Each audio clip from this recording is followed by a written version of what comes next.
Kailan ba dapat i-dispatcha o ikal ang inahin? Part 2. Sabi ko nga, depende sa performance ng inahin.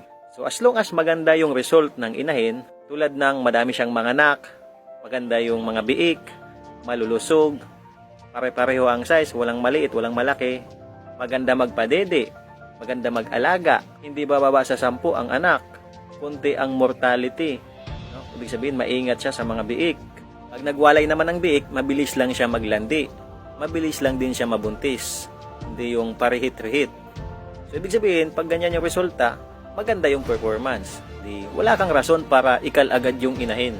Kahit umabot pa yan ng 8 hanggang 10 beses na parity, maganda pa din naman yung resulta. Di ba? Kaya there's no reason para ikal mo agad yung inahin. Pero kung una pa lang, pangalawa, pangatlo pa lang na parity, medyo pangit na agad, no? Hindi na agad maganda yung resulta ng kanyang mga biik, may mga maliliit na agad, konti na agad yung inaanak, hindi na agad marunong mag-alaga, hindi na nagpapadede. Pag nagwalay naman, matagal siya bago ulit maglandi.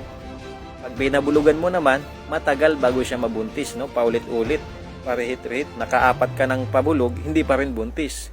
Pag ganyan, syempre, candidate for culling na yan. So, paano nyo ba yan mamonitor? Dapat meron kayong record.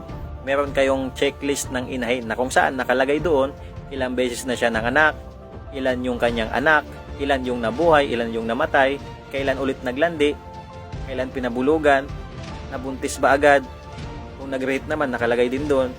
At dapat meron kayong ganyan, record, para makikita nyo yung performance, kung pwede na ba itong ikal o okay pa naman yung kanyang performance. Doon kayo sa record magbabase.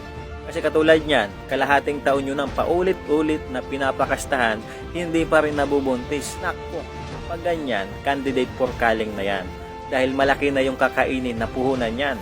Madaming masasayang. Yung pakain mo dyan, yung panahon mo, yung pagod.